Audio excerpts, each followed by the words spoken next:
بەڵێ بینەرانی عزیز سڵاوتان لێبێ من یادگار فایقمەم شەو با شێوەیە کە ڕاستەوخۆ لە شاری سلێمانیەوە لاگەڵتانە بم بۆ باسی ڕۆژی ئەم شەومان تایبەتە بە قسەکردن لەسەر کۆمەڵێک پرس بەر لا قسەکردن لەسەر تەوەرەکان من ئەم شەو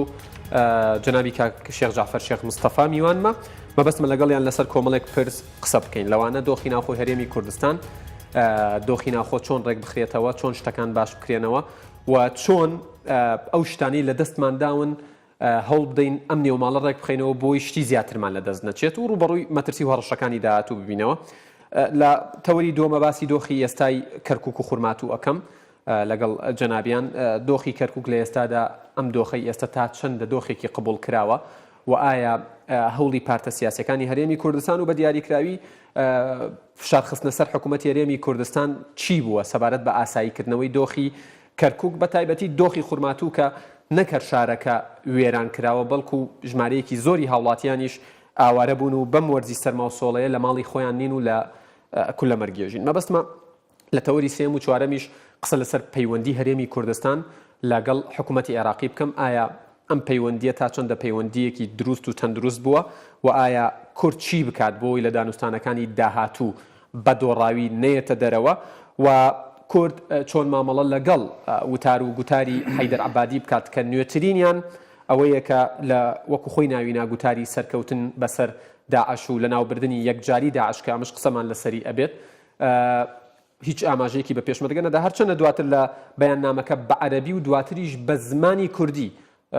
سوپاسی هێزی پێشمەرگەی کوردستانەکە بەڵام لە گوتارە ڤیدیۆیەکە ئەمانە بوونی نەبوو ئەم تەوەرانە و تەوەری دیکەش لەگەڵ بەڕێز شێخ جعفەر شێخ مستەفا فەرماندەی یەکەکانی هەفتای هێزی پێشمەرگەی کوردستان تاوتوێکین سڵاوتان لێبێ کاک شێخ هەر بژین من بەو پرسیارە دەست پێ یەکەم جارێ با سەبارەت بە ناوخۆی هەرێمی کوردستان ئەو دۆخەی ئێستا لە ناوخۆی هەرێمی کوردستان هەیە تا چەندە دۆخێکە ئەتوانێت ئەو دەستکەوتانەی لە دوای ڕاپەڕینەوە لە دەستمان نەداوە بیپارێزێت بەحقیقت دەگەر تۆ تەماشای دۆخی کوردستان بکەی ئێستاکە دۆخێکی ئاڵۆزە بە تایبەتی حیزبە سیاسیەکان تاکو ئێستاکە نەگەیونەتە ئیتیفاقی یا هاوپەیمانێتیەک کە میلەتەکەمان دڵی پێخۆش بێ و هەروەها بتوانین ترسێک بخەینە دڵی دوژمنان و ناحەزان و داگیرکەرانی کوردستان ئێمە لە هەرێمی کوردستانە پێویستیمان بە یەکریزی هەیە بە یەکێتی هەیە بەڵام بەداخەوە بەشێک لە سەرکردایەتە سیاسیەکانی ئەم میلەتە بەبێ فەرق و جیاوازی لە هەموو حیزبەکان بە هیچ شێوەیەک بیر لە بەرژەوەندی میلەتەکەمان ناکەنەوە بیر لەوە ناکەنەوە چه هەڕەشەیە لەسەر میلەتەکەمانە بەعەکسەوە خەریکی یەکتری تاوانبارکردنن یا یەکتری لەکەدارکردنن بە ئەوەی بێ ئەوەی بیری لێ بکەنەوە بێ ئەوەی کە دابنیشن لەبەر ئەوە میلەتی ئێمە پێویستی بەوە هەیە کە ئەمڕۆ لایەنە سیاسیەکان بەڕاستی یەکگرتوو بن هیچ نەبێت لە بەردەمی هەڕەشەکانە ئێمە ناڵین واز لە ئەجندای خۆیان بێنن لە داواکاری خۆیان بێنن لە ڕەخنە نەگرن کەم و کوڕی و نوقسانەکان نەخەنە پێشچاو بەڵام بەداخەوە کەم و کوڕی نوقسانە خستنە پێشچاو نییە بۆ چاکردنی وەسعەکە نییە بۆ ڕێخستنەوەی یەکریزی میلەتەکەمان نییە بەعکسەوە بۆ تێکدانەکە ئەیبینی ئێستا هەوڵێک هەیە ئومێد دەکەین ئەو هەوڵە سەرکەوتوو بێ و ئەوەی مای دڵخۆشیە بە حەقەت کە ئەبێ دوژمنان و ناحەزان هەمیشە بیزانن کە ناتوانن زەفەر بە میلەتەکەمان بنین ئەویش یەکریزی هێزی پێشمەرگەیە هێزی پێشمەرگە بەبێ فەرق و جیاوازی لە سەنگەرایە و ئەو سەنگەرانە ئەپرسێ و بە هیچ شێوەیەک گوێ ناداتە هیچ ئەو سراعاتە ناشەریفانەی کە لە بینی لایەنە سیاسیەکان هەیە و بە حەقەت وای لێ هاتووە خەڵک ئەوێ داوا بکە لە هاوپەیمانان لە ئومەمی متحیدا بڵێ چاوتان لە میلەتەکەەوە بێ لە حیزبەکان و سەیری میلەتەکە مەکەن چونکە ئەو حیزبانە ئەگەر بێت و بۆ شێوەیە بەرژەوەندی میلەتەکەیان ڕەچاوکەن حیزبەکان نوێنەرایەتێکی خراپی کوردستانیان کردووە بەتەکید من پێم وایە ئەم حیزبانی کە لە ساحەکان کە ئێستا میدیاکانە نەبینی تەسەڕوفاتیان نەبینی قسەیان نەبینی هەمووی بۆ گەورەکردنی کێشەکانە بۆ ڕێخستنەوەی نێوماڵی کورد نییە چونکە ڕێخستنەوەی نێوماڵی کورد بە گفتوگۆ و دانیشتنەکرێ لەسەر مێز دەکرێ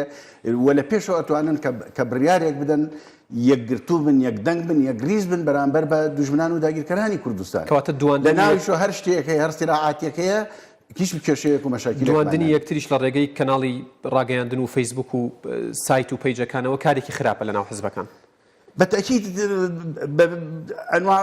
بەڕاستی زۆر لە پێیج و ئەمانە سەردەر ناکەم ینی ئینسان با ڕاست بڕوا بەڵام ئەوەی بینمەڵێ هی سێبەر و نازانم چی و وەڵامی یەکتر ئەم تۆهمە بۆ ئەو دروستەکە و بوختان بۆ دروستەکە ئەوڵێ ئەو وای کرد ئەوەی ئەمە خزمەتی دۆزەکە ناکە نەک خزمەتی پرۆسەکە ناکە ئەسڵەن خزمەتی دوژمنان و داگیرکەرانی کوردستانەکە و بەشێکە لە خیانەت بەحەقەت بەشێکە لە خیانەت. باشە مانگی حوتی 2016 ئاماژەت بەوەدا جەژن بوو لە سەنگەرەکانی بەرگریەوە وتت کاتی ئەوەیە گوێ لە پێشمەرگە و خەڵکی کوردستان بگرن یان بگرین. دیارە مەبەستت پارتە سیاسەکان و حکوومەت بوو چونکە وڵاتیان خۆیان چی بکەن. ئایا بۆچی حکوومەتی هەرێمی کوردستان بە بڕوای تۆ گوێ لە داواکاری هاوڵاتیان ناگرێت گوێ لە خەمی هاوڵاتیان ناگرێت و تا ئێستا هێزی پێشمەرگەی کوردستان سەر ڕایەوەی تۆ ئاماژەت پێدا کە زۆر مەردانە بەبێ جیاوازی بەرگری ئەکەن لای کوردستان و ڕیزەکانیان کەلێنی تێنەکەوتووە بەڵام وەکو پێویست احتیمام و گرنگیان پێ نەدراوە. بەحەقەت ئەوەش کە حیزبەکان ئەگەر تەماشا بکەی حیزبەکان لەم حکوومەتان کە ئەچنە ناو حکوومەتەوە یا ئەچنە شوێنێک کە خاوەنی قەرارن خەڵکیان لەبیرەچێتەوە میلەتەکەیان لەبیرەچێتەوە یاخود بەبێ ئیتیفاقێکی کۆنکرێتی ئەچنە ناو ئەم حکوومەتەوە لەبەرەوە بەحەقەت ئێستش بە لایەنە سیاسیەکان بە سەرکردایەتی سیاسی بە حکوومەت حەقی گوێ لە خەڵک بگرن حەقی داواکانی خەڵک ڕەچاوکەن حەقا حیزبەکان ئێستا ئەم حکوومەتەی کە ئێستا هەیە بەڕاستی هەیە حیزبەکان بخاتە تەرەفێکی تر و ئیشی حکوومەت و کاری حکوومەت و خزمەتگوزاری و خزمەتکردنی خەڵک بکا بە نەهجی خۆی ئیشی حیزبەکان لە شوێنێکی تر لە جێگایەتر بێ. من پرسیارم لەسەر حکوومەت و ڕۆڵە حکوومەت و پاڵپشتی لەم حکوومەتەیان کۆتایی هێنان بەم حکوومەتە شەبێ بەڵام پێشەوە ئێستا بینەرێک بەدیار بەرنامەکەەوە دانیشت بێت ڕەنگە بڵێ کاک شێخ جەعفەر بۆ نمونە تۆ و هاوڕێکانت لە سەرکردایەتی حزبەکانن لە ئەندامی مەکتەبی سیاسی و باڵاترین دەسەڵاتەکانی ناو حزبەکانن کەواتە گلەی لە کی ئەکەنیەوە ئایا گوێتان لێ نەگیراوە خەمەکانتان باس کردو گلەیەکانتان کردو گوێتان لێ نەگیراوە یان ئێوەش بۆ نمونە بە شێوەیەک لە شێوەکان کەم تەرخەم بوون بەرامبەر هاوڵاتیان. بەحەقەت ئەگەر من وەک پێشبڕگەیە قسەکەم و لەناو ئەم حیزبانە یعنی ئەگەر تەماشا بکەی یعنی مجموعەیە خاڵک ڕاستە سەرکردایەتی مەکتەبی سیاسین بەڵام هیچ دەسەڵاتێکیان نییە ئەوانەی کە خاوەنی دەسەڵاتن گوێیان لێ ناگیرێت. لەبەر ئەوە من خۆم بەش یەکێکم لەو پێشمەرگانەی کە هەمیشە باسی ئەوەم کردووە وتومە لە شاخ ئەو وعدەی کاومانە بە خەڵک خزمەتکاری خەڵک بین حەق ئەو وعدە جێبەجێ بکەین نەک خەڵک خزمەتکاری ئێمە بێ بەڵام بەداخەوە ئیمڕۆ سەرکردایەتی حیزبەکان خەڵکیان کردووە بە خزمەت ئەیانەوێ خەڵک بێ بە خزمەتکاریان بەڵام خەڵک نابێت بە خزمەتکاریان ئەگەر پیش بینی ئێستا لە بینی قیادەی ئەم حیزبانە و ئەم حیزبانە و لە بینی خەڵکا بۆشایەکی زۆر گەورە دروست بووە ئەگەر ببینی شەهید ئیمڕۆ لە حیزبەکەی خۆی تۆراوە کەم ئەندام لە حیزبەکەی خۆی تۆراوە پێشمەرگە لە حیزبەکەی خۆی تۆراوە ئەبێ ڕۆڵە لە باوکو دایکی خۆی بتۆرێ ئێمە هەموو خاوەنی بەرنمەیەکین خاوەنی هەدەفێکمان هەیە استراتیژمان هەیە لەبەرەوە بەڕاستی ئەگەر تەماشای خەڵکە لە خەڵکۆ قەرار لەسەر ئەم حیزبانە بدە کە ئیمڕۆ لە کوردستانە خۆیان بە حاکمە زان و خۆیان بە خاوەنی خەڵکە زان و لاف و گەزاف لێدەن لە میدیاکانەوە یەکێ نازانم چیەکە ئەوی تر معاشە بڕێ ئەوی تر نازانم چی بووەکە هەر هەمووی دوورە لە ڕاستی. باش قسەیەکی خۆت دیسانەوە بە نمونە ئەهێنمەوە ئەم ساڵ هەر لە باسی ڕۆژ لە بەرنمەیەک لەگەڵ جەنابتە بە دیاریکراوی لە 29 شەشی 2017 بوو واتە تقریبا 5 مانگێک پێش ئێستا 6 مانگێک پێش ئێستا وتت پرسیارم لێکردی وتم ئەگەر چارەسەری کێشەکان نەکەن حزبەکان لە نێوان خۆیانە چی چاوەڕێمانەکات تۆ وتت ئەگەر چارەسەری کێشەکان نەکەین دوژمنەکانمان ڕەحممان پێ ناکەن وتت دۆستمان زۆرە وەکو کورد بەڵام دۆستەکانمان چاوەڕێیەکەن ئێمە یەک بین بەڵام ئەگەر یەک نەبین تا ئەبەد بە دیارمانەوە دانانیشن ووتت هاوکار و یارمەتی دەرمان نابن ئەم قسەیە تاتەدی ئەم قسە ئێستا لە واقعی ئێستا ئیسپات بووە ئەوەی کە بەسەرمانە هات ئەوەیە کە من باسم کردووە کە نەبوونی یەکریزی و دروستبوونی بێبتمانەیی لە بینی ئێمە و دۆستەکانمانە ناچار دۆستەکانمان ناچار کرد گڵۆپی سەوزیان بۆ عێراق و هاوپەیمانانەکانی هەڵکرد ئەو کارەساتیان دروست کرد کە دروستیان کرد بەشکانی کەرکووک هەموو جەبەکەمانشکا ئەگەر کەرکووک نشکایە لە خانەقین و تا سنجار ناشکا متأکید من کەرکووک کلیلی شکانی هەموو منطقە بوو ئێستش لە هەموو سەرکردایەتی سیاسی ئەو حیزبانە بپرسە قونسوڵ دێ سەفیر دێ وەزیر دێ دیپلۆماس دێ پەرلەمانتار دێ جەنەراڵ دێ عسکەری دێ هەمووی پێمانەڵێ بڕۆن یەکریز بن ئاسۆیەکی ڕوونتان هەیە پشتیوانتان هەیە پشگیریتان هەیە کورد هیچ میلەتێ نییە بەقەد کورد ئاسۆی ڕوون بێ بەڵام پێویستان بە یەکریزی و یەکدەنگی هەیە ئێستش پێمانڵە ئالەم لە عەزا ڕەنگە ئەمڕۆ بە منیان وتبێ و بە زۆر خەڵکی تریشیان وتبێ بۆیە ئەگەر ئێمە یەکریز و یەکدەنگ نەبینە بێت چاوەڕێی لەمە خراپمان بەسەر دێت ئەبێ بیکەین باشە بەرژەوەندی پارتە سیاسیەکان چێلەوەی یەکریز نابن یعنی چ تاوانێکیان بەرامبەر یەکتری کردووە ئەو ناتەبای و جیاوازیە چییەوە هێندە گەورەیە کۆیان ناکاتەوە لەسەر مێزێ من باسێکم بۆ کردیت لە بینی میلەت و حیزب ئیساکێ بۆشاییەکی گەورە هەیە لە بینی قاعدەی حیزب و هەنێ لە سەرکردایەتی حیزبەکانیش عینەن بۆشایی دروست بووە عینەن بۆشایی دروست بووە لەبەر ئەوە حیزبەکان گوێ لە قاعدەی خۆیان ناگرن تەنانەت پیادەی ئەو پەیڕەوەی ناوخۆ ناکەن کە دایان ناوە ئەوەی کە باسەکەن ئازادی و دیموکراتی لە ناو حیزبەکانە هەیە من پێم وایە هەمووی مبالغە و مبالغەیە ئەوانیشی کە خاوەنی قەرارن بەبێ فەرق و جیاوازی هێڵێم چونکە دەست بۆ لای ڕاناکێشم بەڕاستی بوون بە خاوەنی مەساڵح مەبادیء نەما کەواتە مەساڵح هەموویانی کوێر کردووە و میلەتی چی و من جاری وا هەیە خۆم بینیمە لە هێزەکەی خۆمان هێزەکەی خۆم کۆمپانیا بووە بۆ پارە پیاکردن ڕۆیشتووە لە سامەڕا لەکوێ حیمایەی هاوپەیمانانی کردووە پارەیان وەرگرتووە $100 ناوە بە پێشمەرگە و 1000 قسووریان قسۆتە گیرفانیان شەریکەی نەوت هاتووە بە پێشمەرگە معاشی لەسەر من بووە معازوقەی لەسەر من بووە نەسرەی لەسەر من بووە ئیشەکەیان پێ کردو و بردویانە ئەمە هەر منی باسی خۆمەکەم ئەوانی تریش ئەگەر خراپتر نەبوو بن لە حیزبەکەی من باشتر نەبوو بێ هیچ فلسێکی لەم پارەیە دۆلارێک دینارێک نەدراوە بە ماڵە شەهیدێ نەدراوە بە پێشمەرگەیەک نەدراوە بە کەم ئەندامێک وەرە ڕۆژێک لە ئۆفیسەکەی من دانیشن هەفتەیە وەرن لە ئۆفیسەکەی من دانیشن سەر لە هەموو بەشەکان بدەن لە ئیدارەکە بدەن حەزیەکەن لە باتی ڕقابەی مالی من ڕێگەتان پێدەم بڕۆن تەدقیق بکەن و بیشیان بزانن بریندار و ماڵە شەهید و خەڵکێکی نەکبەت و قوربەسەر کە ڕوومان تێکا ئێمە چۆن چاوشۆڕەکەین لە بەردەمیانە باشە گوایە بەشێک لە قیادەی حیزبەکەی من بە $1 ملیاردیان نییە ئەی بۆ نایهێن بیان بە ماڵە شەهید و پێشمەرگانە حیزبەکانی تریش بە هەمان شێوە کەواتە تۆ وەکو شێخ جعفەر شێخ مستەفا لەم بەرنامەیە بێباکی خۆت پیشاندا کە هەر کەس و لایەنێک دێت تەدقیق لە دۆسیە و ژمارەکان هەر بێباک بوو باشە ئێستا کە حکوومەت هێرێمی کوردستان لە ڕێگەی دەستەی نەزاهەیەوە خەریکی بەدواداچوونە بۆ گەندەڵ و گەندەڵیەکان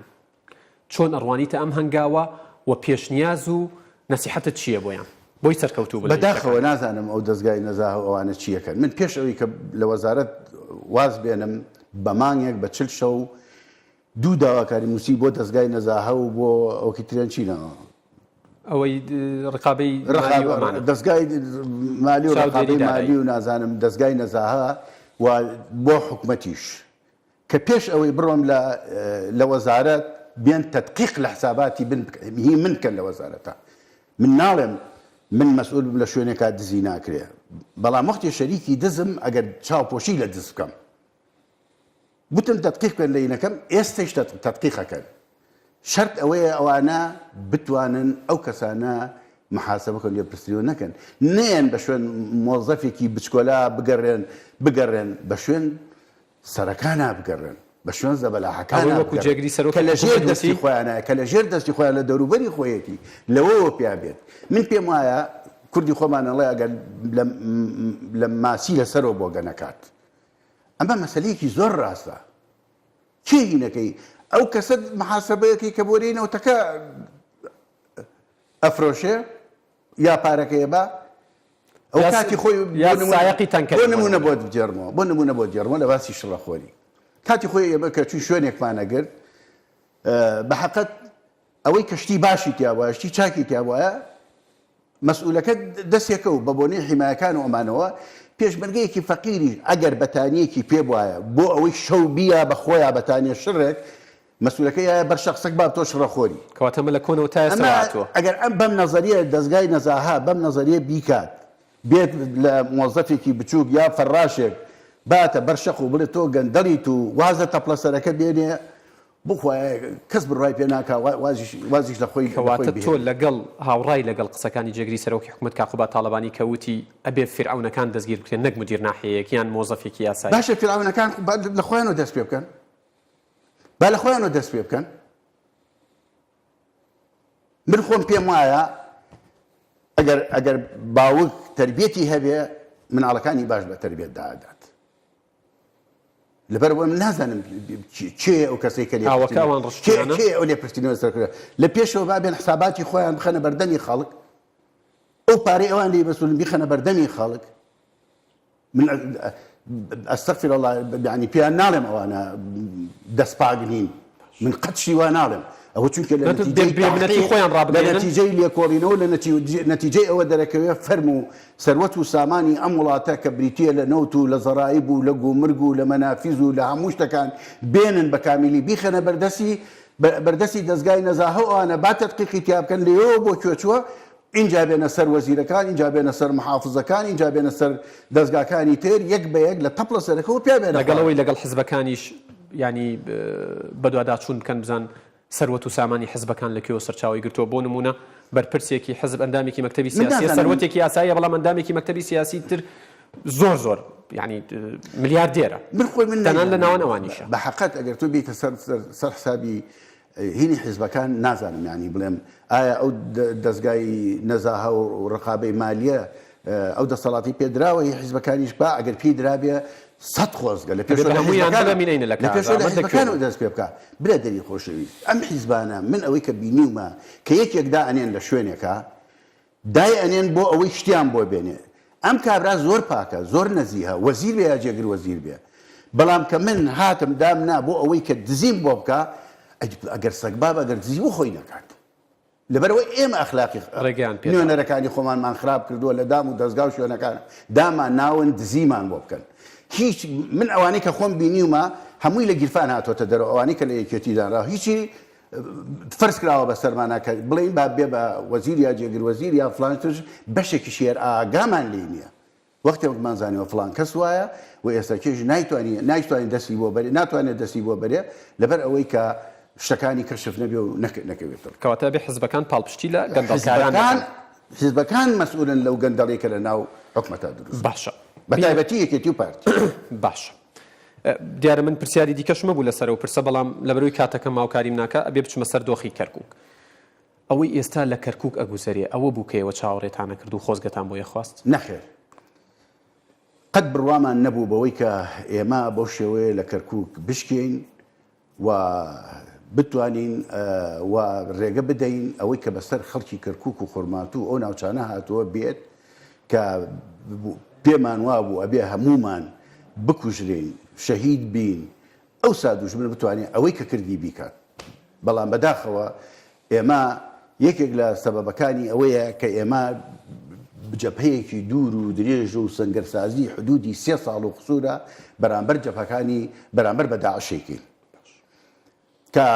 لە هەندێک شوێن ئەگەر بیگری لە کەرکووکۆ لە مرکزی کەرکووکۆ 20 کیلۆمەتر بۆ 25 کیلۆمەتر ئێمە چوینەتە عومق بەرەو حەویجە و ڕیاض و شوێنەکانی تر لە منطقەی داقووقەوانە حدودی 14 بۆ 15 کیلۆمەتر چوینەتە عومق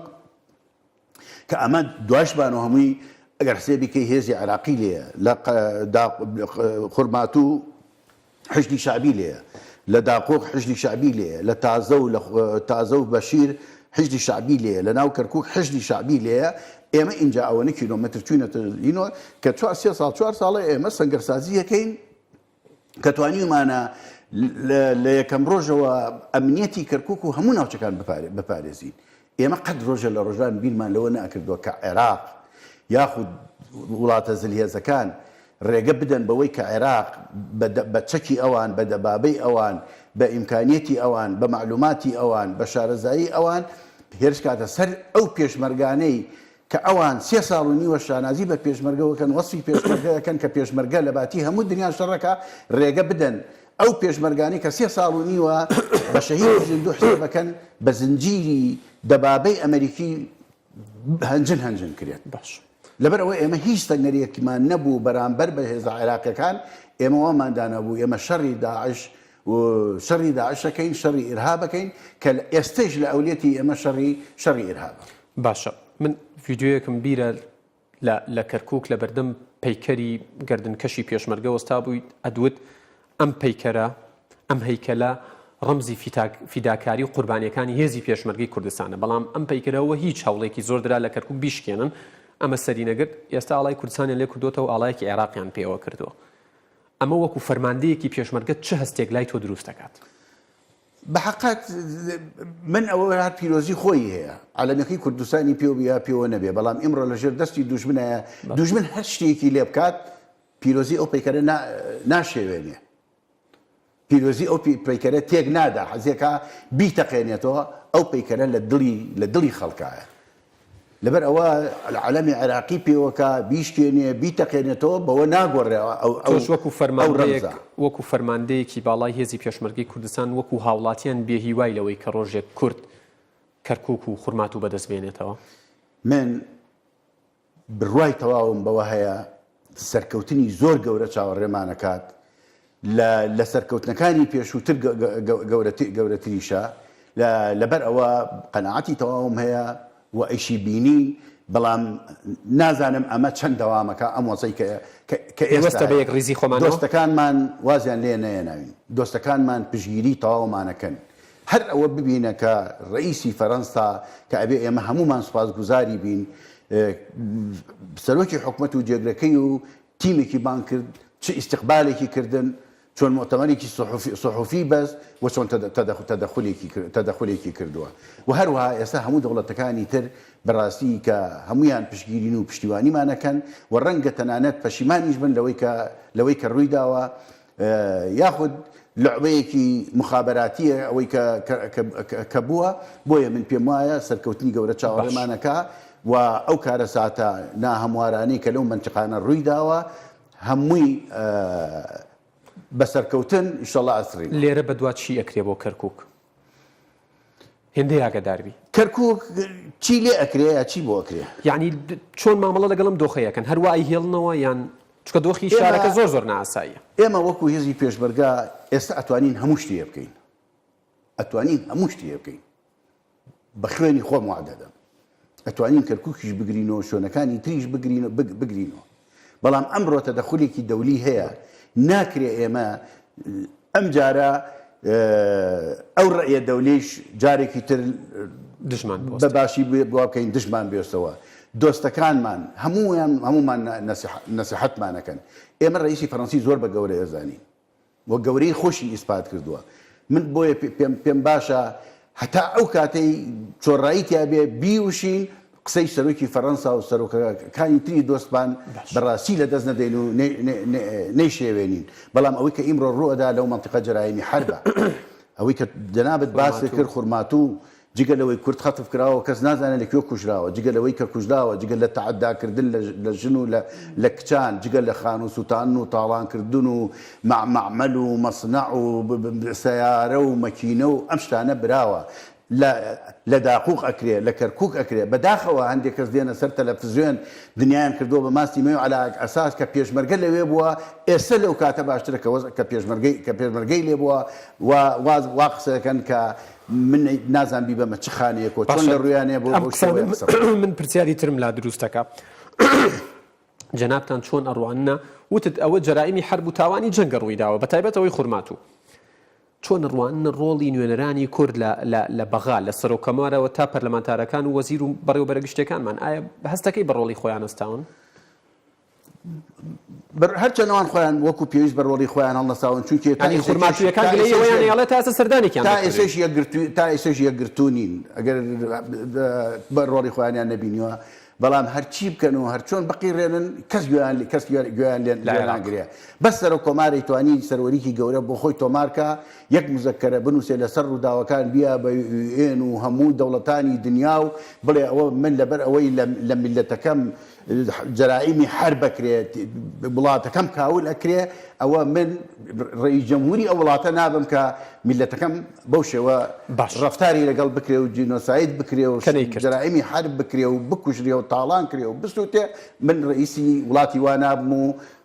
حکومڕانی لەگەڵ خەڵکی وا ناکەم. باشە هاوڕێیان یەک خولەکەم ماوە خولەکێکی دیکەشم بنێ چونکە دوو پرسیارم ماوە سوپاستانەکەم کاک شێخ سەبارەت بە عەبادی لە وتاری ئاماژت بەوەدا من دووباری ناکەمەوە کە پێشمەرگە لە دوای 2014 بەرامبەر بە داعش چی کردووە چ قوربانی داوە زیاتر لە نزیکی 2000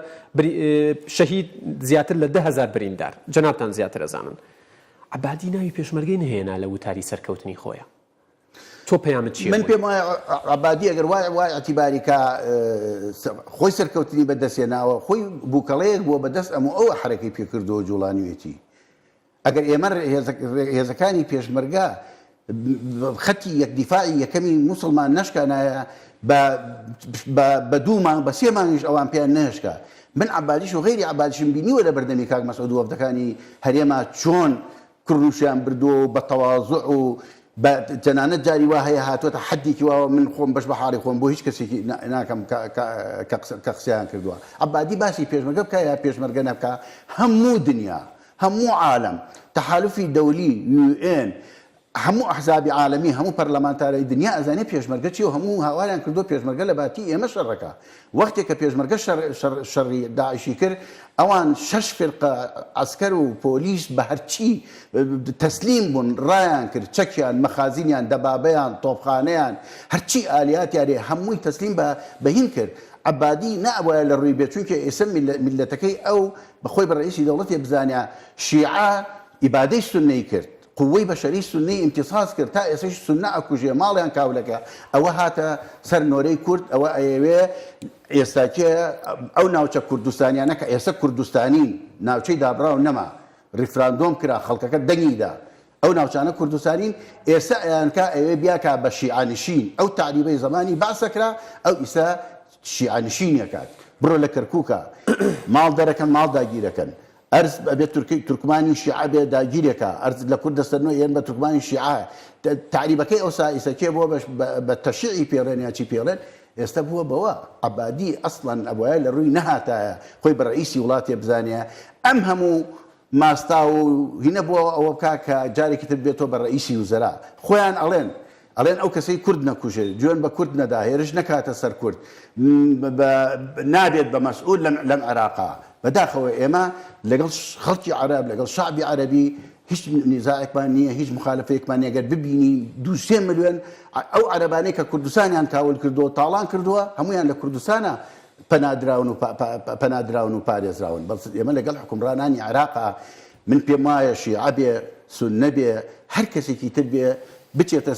سەر حکم جاشی هینەکەیە و هیچ فەرقێکیان نییە و فەرقێک و جیاوازیەکیان نەیە و نابێ ئێمە پێیان بخەڵێت بەڵێ دیارە من داوای یەک خولە کاتم کرد بەڵام هاوڕێیانم لە کۆنترۆلەوەڵێن لە هەولێر واگەدار کراوینەتەوە کە 25 خولەکی دیکە بەرنامەکە بەردەوام بێ داوای لێبوردنتان لە یەکەم لەبەرەوەی تەوەرەکان گرنگن بینە سەر عەبادی باس لەوە کرێ کە لە ئێستادا عەبادی لە گوتاری سەرکەوتنەکەی ئاماژەی بەوەداوە و توێتی کە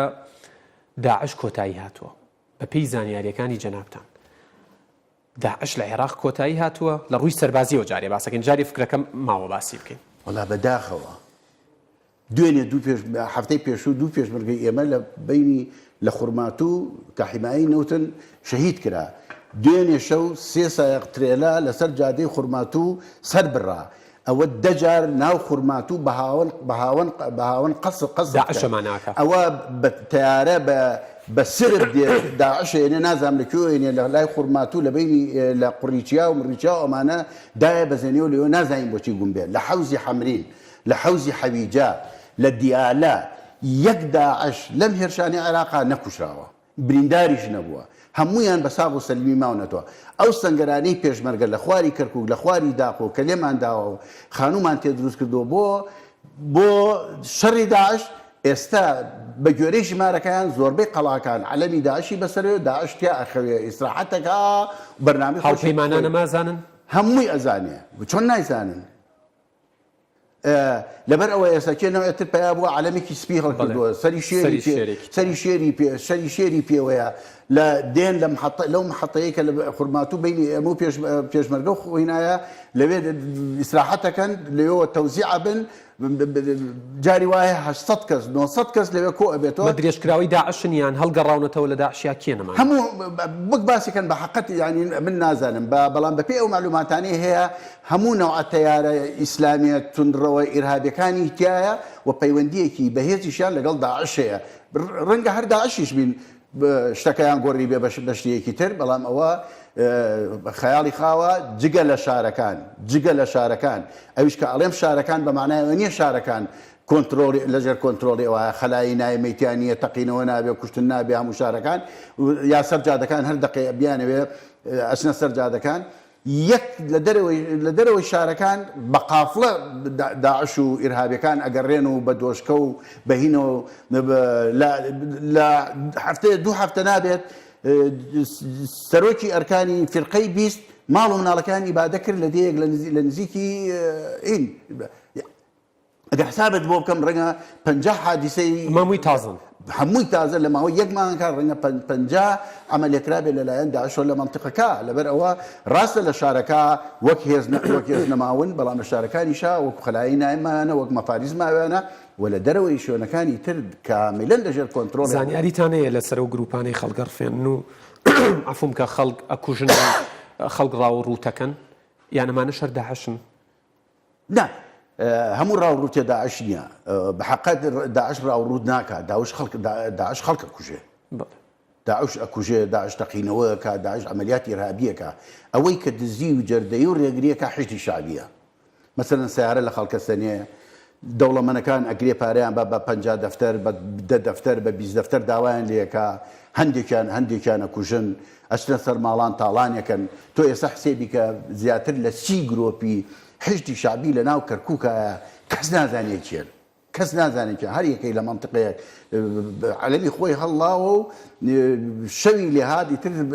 پەلامارە داد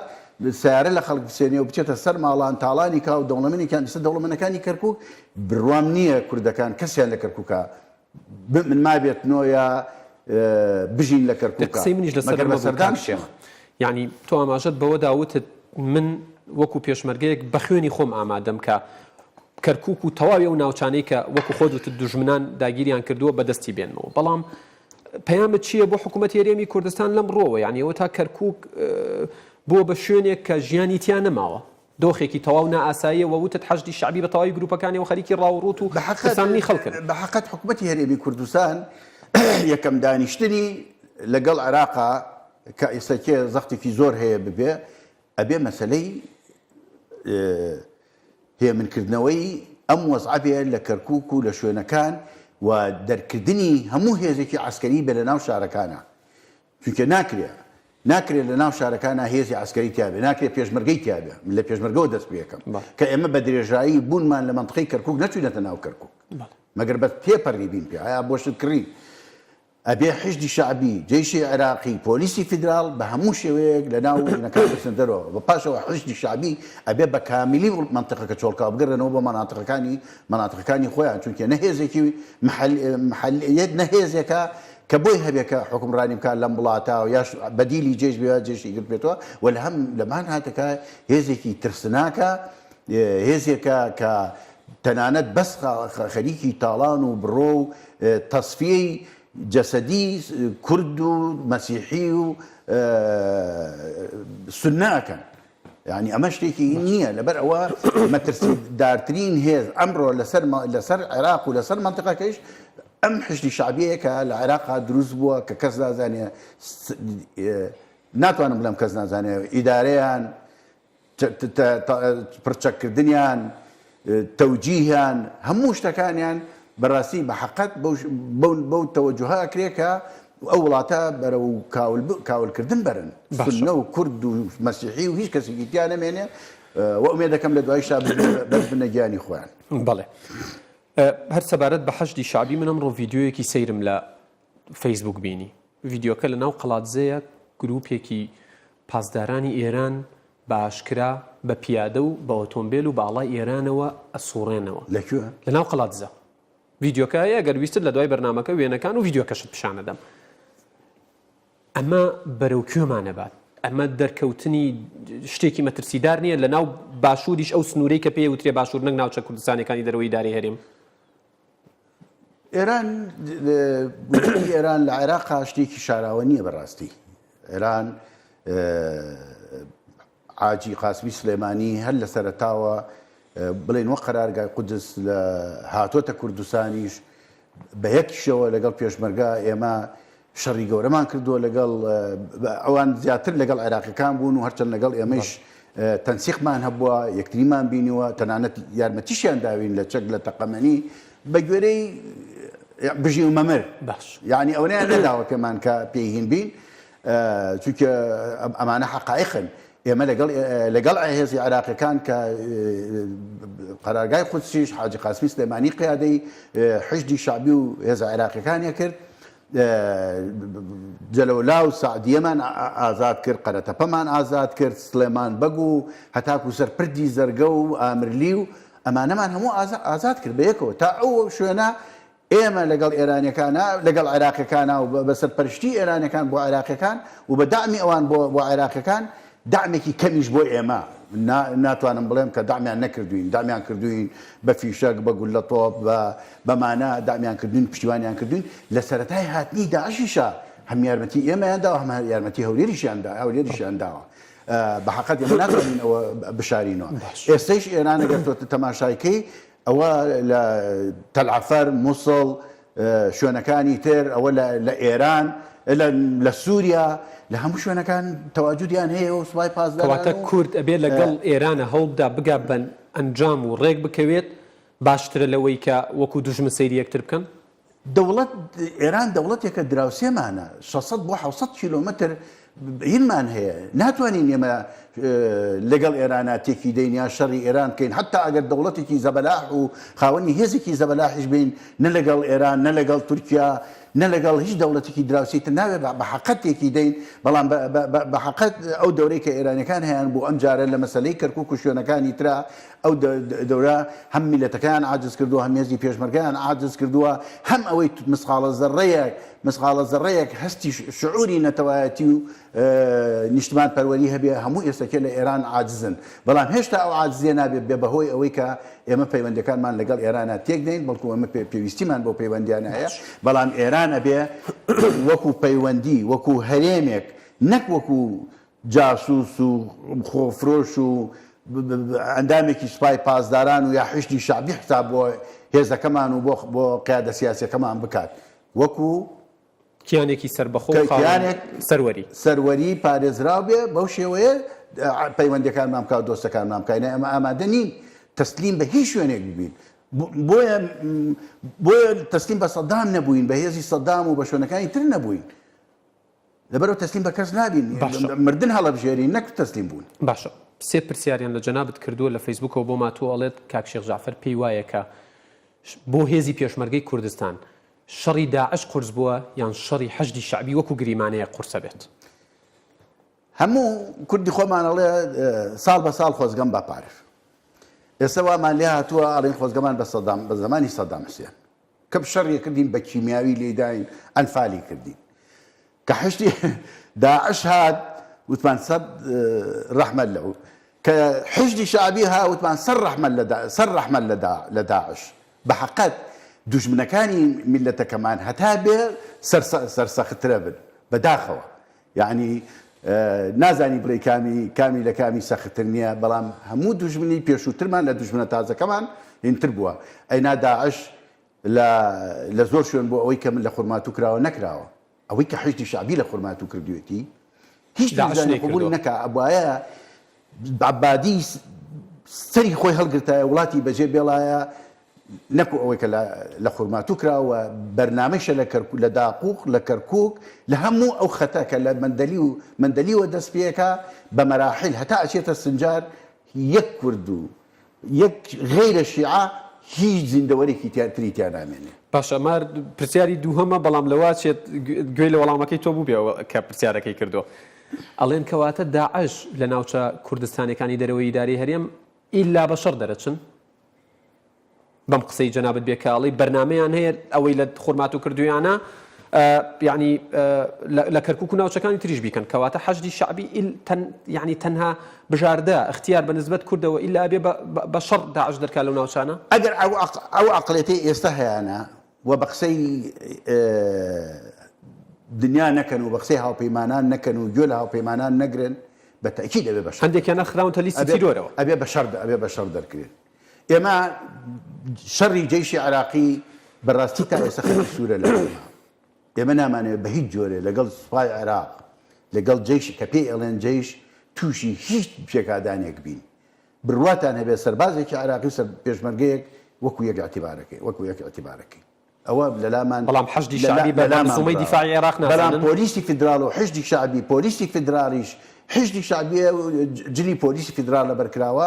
ئەم دوانە دوژمنی ئازادین دیموکراتین مرۆڤایەتین هەزار ڕەحمەت لە ئەبوبەکری بەغدادی و هەموو داعش لە چاوی ئەوانە بە باسکردن لە ئەبوبەکری بەغدادی ئەوە دیارە چی بەسەرا ئەبوبەکری بەغدادی وەکو حەیدەر عەبادی ئەڵێت داعش کۆتایی هاتووە خۆی کۆتایی دێ داعش کۆتایی نادێ ئەیبینین باش سەبارەت بە هەڵبژاردن جەنابتان وەکو پێشمەرگەیەک پێتان باشە هەڵبژاردن لە هەرێمی کوردستان لە خلالی ئەم 8 مانگ ئەم 7 مانگی بۆ پەرلەمانیش درێژکراوەتەوە ئەنجام بدرێت بە باشی ئەزانی تو لە بەرژەوەندی کوردی ئەبینی خۆی ئەو هەڵبژاردنە و هەڵبژاردنی کە لە کوردستانە بووە لە ڕابردووە بەڕاستی سومعی میلەتەکەمانی بردووەتە ئاستێکی بەرز باش و ئێستا هەموو دنیا ئەم هەرێمە بە هەرێمێکی دیموکراتی ئەزانێ و بە هەرێمەکە زانێ کە ئازادی هەیە و خەڵک ممارەسەی حقوقی خۆیەکە و دەنگی خۆیەدا لەبەر ئەوە من بە حەقات هەڵبژاردنم پێ زۆر پێ دروستە کە بە زووترین کات بیکەین بەڵام لەگەڵ ئەوەش پێویست دەکات ئەم لایەنە سیاسیانە بۆ هەڵبژاردنیە نەبێ بۆ یەکتری شکانن بۆ ئەوەی کە قسە و قسەڵۆک و تۆباتن بەڵک و هەڵبژاردنیە بکەین کە بتوانین پەرلەمانێکمان هەبێ ئەو پەرلەمانە خاوەنی بڕیار بێ یاسا دەرکا ڕێنمایی دەرکا متابعە بکە و متابعی هەموو دام و دەستگاکان بکە و بتوانین حکومەتێکمان بێ کە بەڕاستی جێگای متمانە و متمانەی خەڵکی کوردستان بێ باشە سەبارەت بەم حکوومەتەی ئێستا هەندێک لایەن داواکەن حکوومەتێکی کاتی دروست بکرێت و یەکێتی و پارتیش بەڕوونی ئاماژەیان بەوە داوە کە پێیان باشە ئەم حکوومەتە بمێنێتەوە پاڵپشتی لێ بکرێت ئەوەیەک یانزە کەسەکەی لاو یەکێتی لێ هاتووە ئێمە مەکتەبێکی سیاسیوانێ نازانم 7 کەسە لازام سەرکردارێکم 50 کەسە بە هەموو قەرارێکە دەی جێبەجێ ناکرێت ئەڵێن وەرن بە 11 کەس هەڵبژێرین دغا بەڵکو ئەم قەرارە جێبەجێ بکە 11 کەس لەم 50 هەڵبژێرین بۆ ئەم قەرارە جێبەجێکە ئێمە خۆمان حکومەتێکمان هەیە یەکێتی تایە پارتی تایە کۆمەڵی تایە یەکگرتووی تایە گۆڕانی تایەوە خۆیان ناچنەوە حکومەتەکە خۆتانیتیان ئێستا ناتوانن هیچ بکەن حکومەتێکی ئینتقالی لە کێ دروستیەکەی ئەمە چی بوو چ ئاسایەکی سەحری پێ بوو واتوانی دنیا بگۆڕێ و هەموو شتێک گۆڕانکاری تیا بکە فەرموو هەموو 6 مانگمانەوەرن بەم 6 مانگە هەمومان بە ئیتیفاقێکی کۆنکرێتی بچینە ئەم حکومەتەوە بە ئیتیفاقێکی کۆنکرێتی بچینە ئەم حکومەتەوە نەک بڕۆین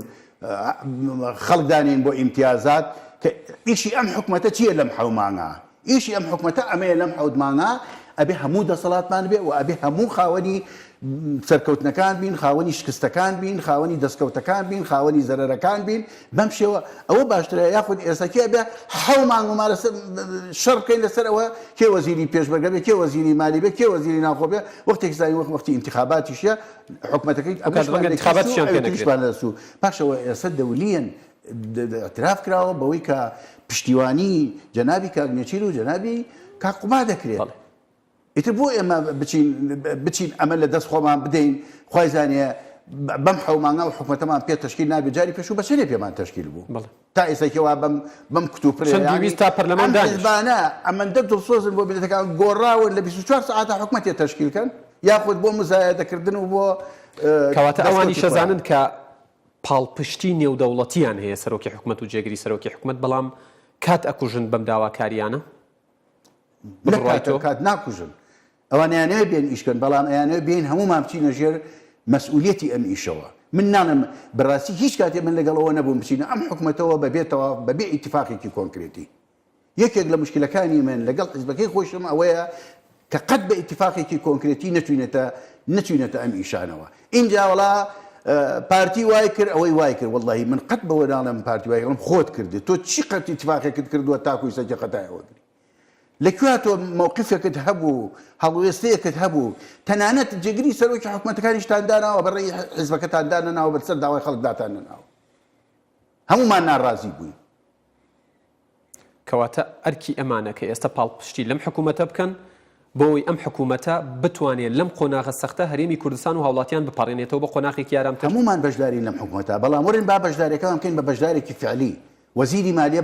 وەزیری مالیە بێ وەزیری ناوخۆ وەزیری ناوخۆ بێ وەزیری پێشمەرگە وەزیری پێشمەرگە بێ بە معنای کەلیمە وەزیر بێ جێگر و سەرۆکیش جێگر و سەرۆک بن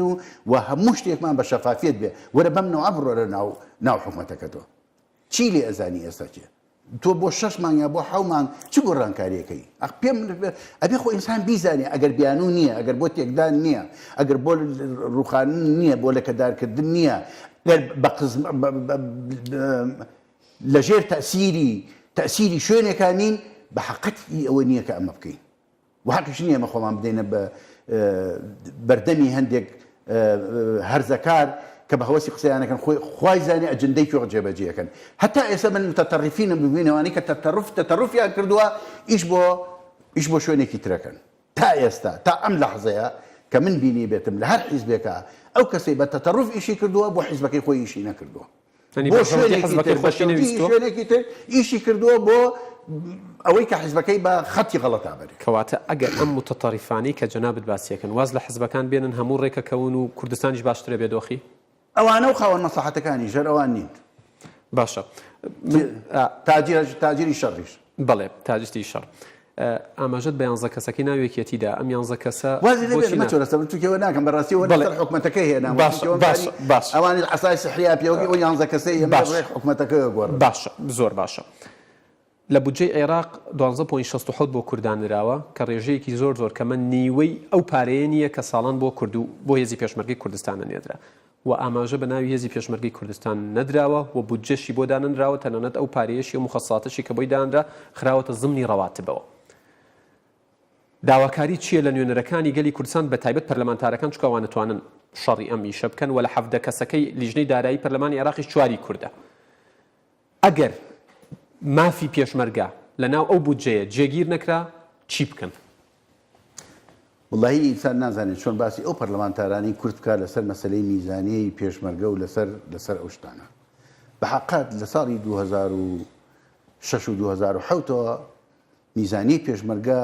لە یاسای لە موازنەی عێراقا بووە بە یاسا دەنگی لەسەر دراوە کە ئەبێ حکوومەتی مەرکەزی ملزەمە نازانم لە 2013 بۆ 14 و 15 و 16 بەڕاستی معلوماتیە بەڵام تا 13 معلوماتم هەیە کە بودجەی پێشمەرگە ئەبێ حکوومەتی مەرکەزی دابینی بکە بەڵام تا ئەم لەحزەی من قسە لەگەڵاکەم $1 و 1 دیناری دابین نەکردووە بەداخەوە پەرلەمانتارەکانمان لە ئەم جارە لە مەسەلەی میزانی نازانم لە چ کاتێکا بوو مزایدەیەکیان کرد بەسەر میلەتەکەمانەوە بەسەر هێزی پێشمەرگە بێوێنە تەلەفۆنیان بۆ منە کرد باشە 100,000 پێشمەرگە ئێوە رازین 100,000 پێشمەرگە بکەوێتە میزانیەوە من وتم 6,000 بە چلیش رازین پێم وتن بە هەنێکی تیان وتم بە 1000 پێشمەرگەی رازین تۆ میزانیەکەم بۆ دابینکە ئێمە چەند ساڵە لەگەڵ عێراقا خەریکی بەڵام زیاتر لە 120,000 حەشدی شعبی ئەندامی حەشدی شعبی لەو بودجەیە ڕێکراوەتەوە موچەی بۆ دانراوە اینجا مزایدەکردن ئەوە میزانی پێشمەرگە وای لێها ئەوە ئەدرێ اینجا لە پاشەوە اینجا بەگدانێنەوە ئەنواع قسەیەکە نەزانێت چۆن ئینسان باسی ئەم پەرلەمانتارانە بکە لەسەر ئەو مزایدەی کە بەسەر ئێمە و بەسەر میلەتەکەمانە و بەسەر حیزبەکەی تریشایی کرد نازانم چۆن لە ڕوویانێ لە ڕووی پێشمەرگە یاخود لە ڕووی خەڵکی کوردستانە سەر هەڵبڕن بۆ ئەو مزایدەی پەرلەمانتارانی کورد لە بەغدا نوێنەری هێزی پێشمەرگەی کوردستان نەبوو ئەگەر من بم لە بەغا لەباتی ئەو پەرلەمانتارانە هەرگویان لێ نەگرتم پەلاماری هەموو وینەکەیان بەدەستی هەر کەسێک کۆبێ هەمووی کۆکەمەوە ئاگری تێبەرەدەم ئەیدڕن باسەری هەنێکیان بشکێن و هەنێکیان بەشەن چییە ینی لە پەرلەمان تێگەن بەسەر یەک جەلسە چی بوو؟ کەواتە کشانەوە لە عملی سیاسی لە عێراق بە یەکێ لە اختیارە باشەکان نەزانی ئەگەر هەر ئێمە مافی کوردیان پێشێل لەم کرد حاڵەتا پێمان باش نییە هێشتا نەگەوینەتە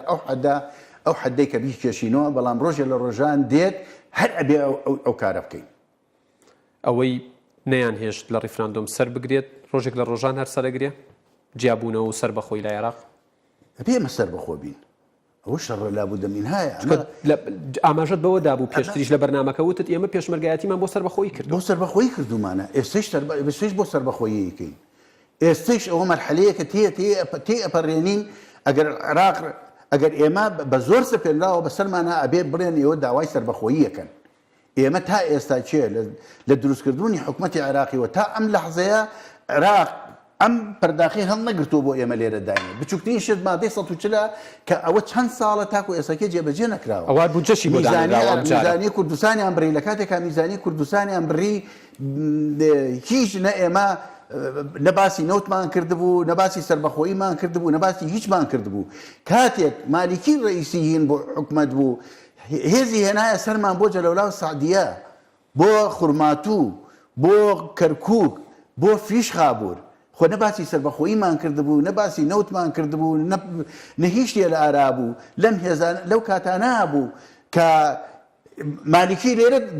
دکتۆرای وەرگرتۆ خوێندوێتی هەموو لە ژێر قۆنەری سێبەری قۆنەری هێزی پێشمەرگە و میلەتای ڕۆیشتونەتە بەغا ئێستا ئەوانە بەتەمابن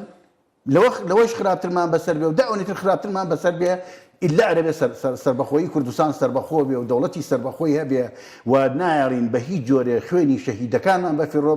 بڕوە ڕنج و ماندووبوونی میلەتەکەمان بەفیڕۆ بڕوە خوێنی ئەنفال و کیمیاباران و ئەوانەی خوڕماتوو کە ئێستا بەسەریان هاتووە بەفیڕۆ بڕە ئیلا ئەبێ وڵاتە سەربەخۆ بێ هیچ مەجالێکی تریتیان نیە. باشە دوو پرسیارم ماوە داوای لێبوورنەکەم ماندوومان کردی ئەم شەو دوو پرسیارم ماوە پرسیاری یەکەم ئەوەیە کە هەندێک جار باس لەوا کرێ کورد واز لە شیعە بێنێ و وردە بەرەولای سونە بکشێ و هاوپەیمانی لەگەڵ بکات تۆش لە سەرەتای بەرنامەکە وتت سونە و شیعە جاشی هینێکن یەکشتم کەواتە کورد بیر لەوە نکاتەوە بیر لە بەرژەوەندی خۆی بکاتەوە خۆی لەوە نکاتەوە ئەو کەسەی کە ئەچێتە دەسەڵات کە زۆر شەریف خۆی پیشانەدا کە زۆر دیموکراتیە و زۆر ئازادیە و زۆر دۆستی کوردە و ئیتر خۆیە کا بە کورد کە چووە سەر حکم ئەگەر ئەو کوردەوە ئەو دەسەڵاتی کوردی و میلەتەکە بڕوای پێ بکە هیچ مستەوایەکیان نییە لە قیادەکردن و لە سەرکردایەتیکردنە. باشە ئەخیر پرسیارم لە دوای داعش مەترسی دیکە ماوە ڕوبەڕووی کورد بێتەوە و کورد چۆن خۆی ئامادە بکە بۆ ڕوبەڕووبوونەوە بەرەنگاربوونەوەی مەترسی وەڕەشانە بخوا بە تەمەنی خۆم هەروتومە ئەمەمان لە کۆڵ بێت تۆ ئیترەکەوینە ئیسرا شتێکی تر هاتووە ئەو لە کۆڵ بۆ تۆ شتێکی تر هاتووە وەڵڵای هێشتا سەرەدای داعش بوو حشتی شعبی دروست بوو میلەتەکەمان هاواری لێ هەڵسا بوو ئەیان و ئەی هاوار دوای داعش چی بکەین لەسەر حشتی شعبی و چیمان پێیەکە پەرلەمانتارەکانیش لەوێ دەنگیان بۆدا ئەمە ئافرین پەرلەمانتارەکان ئافرین پەرلەمانتارەکان بەشێکیان تا پێشمەرگە مسۆگەر نەکەی تۆ بچی دەنگ بە ئەو حشتی شعبیە بەریکە ئەوە بە کوردەکە کە پێمانەکەن بە حقیقت ئێستاوە داعش پیا بووە دوای داعشەوە ئەم عەلەمە سپێسێکی پیا بووە کەس نازانێت چییە دوای ئەوەش ڕووجانەوەری تر هەیە بەڕاستی لە ناوخۆ خۆمان ڕێکخینەوە ئەتوانین ڕوبەڕێ و مەترسیانە بینەوە ئێمە عیلاجی ئێمە ڕێخستنەوەی ناوخۆیە یەکڕژی خۆمانە من پێت ئەڵێم و ئیسش پێتان ئەڵێمەوە یەک خارجی نییە لە عسکرێک و کە دێت تا گەورەترین دیبلۆماسی تا گەورەترین عسکەری هی هەموو دەوڵەتانی هاوپەیمانان کە پێمان نەڵێن بە یەکریزی خۆتان ئاسۆیەکی ڕوونتان هەیە نەک شوێنەکانی جاران سەرکەوتنی گەورەتر کۆتا پەیامی خۆتان کاکشێخ ئەخیر قسەتان لەم بەرنامەیە ئەخیر قسەی خۆمان لەو بەرنامە جاخیر قسەی خۆمان هەموو کردەوە کەسیان گویان لێ نەگرتوین بەڵێ وتمنەوە قسەیەکت ما ببیکەی هەرچی ئەخیری بەرنامە هەیە بە ناوی هێزی پێشمەرگەوە کەس و کاری شەهیدوە کەمەنداوە داوامان لە سەرکردایەتی ئەم حیزبانە کردووە تکایە بەسە هەر ئەلەخرە واجهەیە دروستکەن بەرامبەر بە دوژمنان و داگیرکەران لە دەرەوە لە ناوە چی ئەکەن لە یەکتری بیکەن هەر ئەوە دروستکەن و دڵی دوژمنان و ناحەزان خۆش مەکەن بڕوات هەبێ هەیەنە پێی خۆشە خوڕماتوای لێ هاتووە پێی خۆشە کەرکووک گیراوە هەر پێی خۆشە خۆ لە تەسریحاتیشا دەرەکەوێت لە قسەکردنیشا دەرەکەوێت. بەڵێ کاک شێخ جعفەر شێخ مستەفا فەرماندەی یەکەکانی هەفتای هێزی پێشمەرگەی کوردستان و پێشمەرگە زۆر سوپاس بۆم دەرفەتە ماندوومان کردی زیاد لە حەد سپاس بۆ زانیاریەکانت. سپاس بۆ ئێوەش بە حقیقەت قەرار مابوو نەیەمە کەناڵەکەتان بەڵام لەبەر ئەو پرسیارە نەهات. زۆر سپاس کاک شێخ. دیارە ئێمە ئەزانین بۆچی نیگەران بووی ئەوە نیگەرانیەکان دەگەێنین بە ئیداری کەناڵەکە و بە بەڕێوەبەرانی کەناڵەکە دووبارە سپاس. بینەرانی ئەزیز باسی ڕۆژ لێرە کۆتایی هات تا باسی ڕۆژێکی دیکە ئێوە کوردستان لە ئەمانەتی خوادابن کاتێکی خۆش هەر بژیت کاک شێخ.